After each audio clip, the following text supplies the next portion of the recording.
Hello everyone. आज के इस सेशन में हम कंटिन्यू करेंगे अपनी इन्वायरमेंटल साइंस की केवीएस की क्लासेस। हम ऑलरेडी पॉलिटिकल साइंस के ऑलमोस्ट ऑल चैप्टर्स कवर कर चुके हैं। जो इम्पोर्टेंट चैप्टर्स हैं सिलेबस के पॉइंट ऑफ व्यू से, उनको हम कंप्लीट कर चुके हैं। प्लेलिस्ट आप प्लेलिस्ट सेक्शन में जाके देख सकते हैं। और ये हमारा लास्ट चैप्टर रहता है कॉन्स्टिट्यूशनल डिज़ाइंस, जिसको हम आने वाले दिनों में कंप्लीट करने वाले हैं। और ये है पार्ट 1। ठीक है, इस चैप्टर को क्लास 9th की पॉलिटिकल साइंस से आप रीड कर सकते हैं। अगर आपकी इच्छा है और टाइम है आपके पास, तब आप इसको रीड कर लीजिए। काफ़ी इम्पोर्टेंट है। ये वीडियो देखने के बाद आपको सारे टॉपिक्स जो हैं क्रिस्टल क्लियर होने वाले हैं। स्टार्ट करते हैं विदाउट वेस्टिंग एनी टाइम। जो आज हम देखेंगे इस चैप्टर में, हम देखेंगे साउथ अफ्रीका की कहानी। ठीक है, कि कैसे साउथ अफ्रीका जो है एक डेमोक्रेटिक कंट्री बनी थी, कितने स्ट्रगल के बाद वो डेमोक्रेटिक कंट्री बनी थी। और कहानी जो है कहाँ पे घूमेगी, 1950 से 1994 तक घूमने वाली है।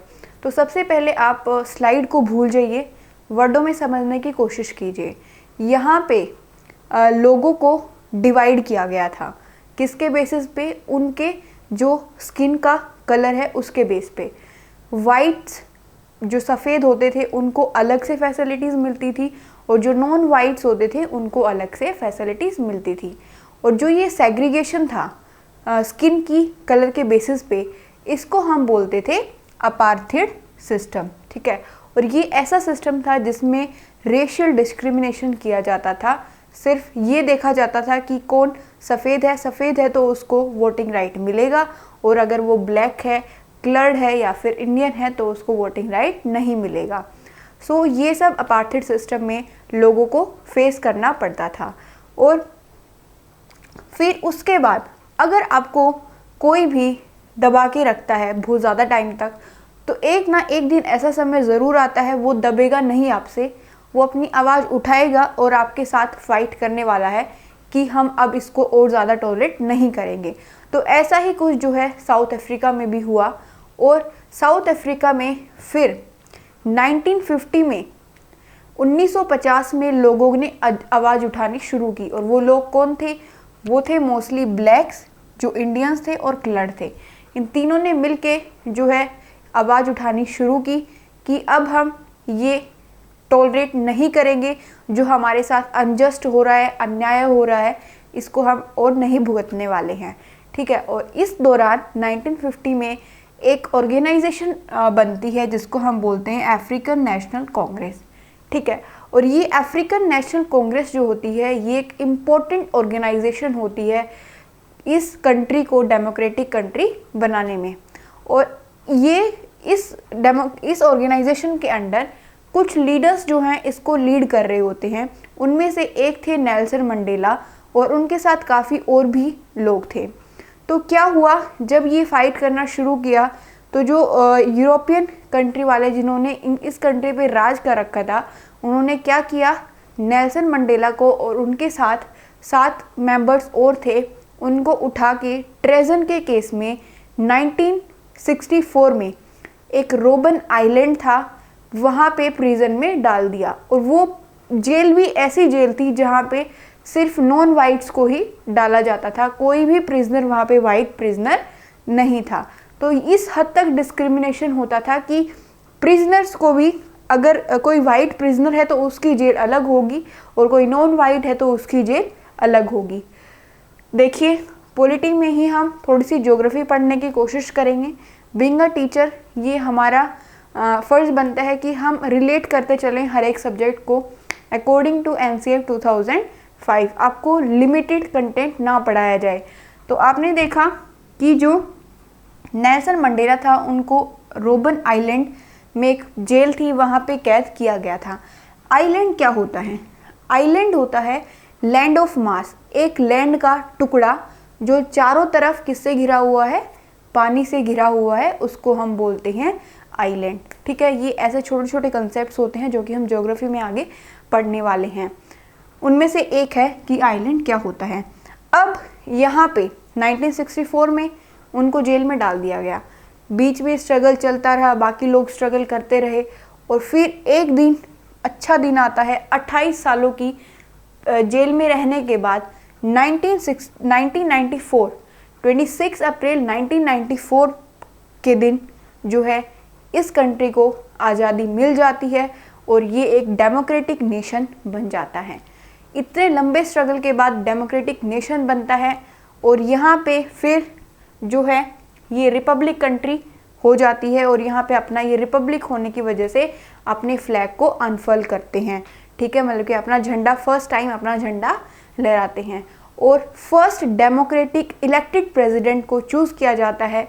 वो कौन बनते हैं? नेल्सन मंडेला को बनाया जाता है। और इसके बाद ये अपने नेशन में जो है कॉन्स्टिट्यूशन बनाते हैं और उस कॉन्स्टिट्यूशन में जो है ये पास्ट और फ्यूचर दोनों को एक साथ देखते हैं और उसके बाद इनके कॉन्स्टिट्यूशनल रूल्स को बनाया जाता है। और ये इतने समझदार हो गए थे कि इन्होंने अपना जब नॉन वाइट्स का जो वाइट्स थे उनका जब रूल चला गया था तो उन्होंने सबको एक जैसा माना। ये नहीं है कि अब हम पावर में आ गए हैं तो हम वाइट वालों को तंग करेंगे। तो इसी वजह से फिर इस कंट्री को, जो ये कंट्री है साउथ अफ्रीका, ये खुद को रेनबो नेशन भी बोलती है। क्या बोलती है? Rainbow nation. जो फर्स्ट प्रेसिडेंट थी नेल्सन मंडेला, उनकी एक ऑटोबायोग्राफी थी जिसका नाम था लॉन्ग वॉक टू फ्रीडम। और ये आप नाम से ही देख सकते हैं the Long Walk to Freedom. ये किस लिए लिखी गई होगी? इन्होंने अपनी पूरी स्टोरी लिखी होगी कि 1950 से कैसे 1994 तक उन्हें फ्रीडम मिली है, आज़ादी मिली है। उसके बाद नेक्स्ट इम्पोर्टेंट क्वेश्चन आता है कि 18 जुलाई को हम क्या सेलिब्रेट करते हैं। 18 जुलाई को जो है हम याद करने के लिए नेल्सन मंडेला के कंट्रीब्यूशन को इस दिन हम सेलिब्रेट करते हैं इंटरनेशनल नेल्सन मंडेला डे। और 18 जुलाई को ऐसा क्या हुआ था? इस दिन 1918 में नेल्सन मंडेला का जन्म हुआ था और उन्हीं के जन्मदिन पर जो है ये डे सेलिब्रेट किया जाता है उनकी याद में। आई होप आपको ये पॉइंट्स क्लियर हो गए होंगे कि क्या कहानी थी साउथ अफ्रीका की। 1950 से 1994 तक अपार्थाइड सिस्टम था जो कि रेशियल डिस्क्रिमिनेशन करता था। किसके बेसिस पे? स्किन कलर के बेसिस पे लोगों को अलग अलग कर देता था, वाइट्स में, ब्लैक्स में, कलर्ड में और इंडियंस में। और इसी वजह से जो है लोगों ने काफ़ी टॉलरेट किया, कुछ हद तक टॉलरेट वो करते रहे। फिर 1950 में जो है उनके अंदर एक आवाज़ आई कि अब हम नहीं सहन करेंगे और African National Congress ANC organisation के अंडर इन्होंने प्रोटेस्ट करना शुरू किया। और इस प्रोटेस्ट के दौरान 1964 में ट्रेजन के केस में नेल्सन मंडेला को और साथ जो अदर उसके साथी थे उनको प्रिजन में डाल दिया गया। और वो प्रिजन कहाँ पे थी? रोबन आइलैंड में थी। उसके बाद 28 सालों तक जो है वो जेल में रहे और 26 अप्रैल 1994 को जो है साउथ अफ्रीका कंट्री जो है डेमोक्रेटिक कंट्री बन गई और फर्स्ट डेमोक्रेटिक प्रेसिडेंट जो है इलेक्ट किया गया।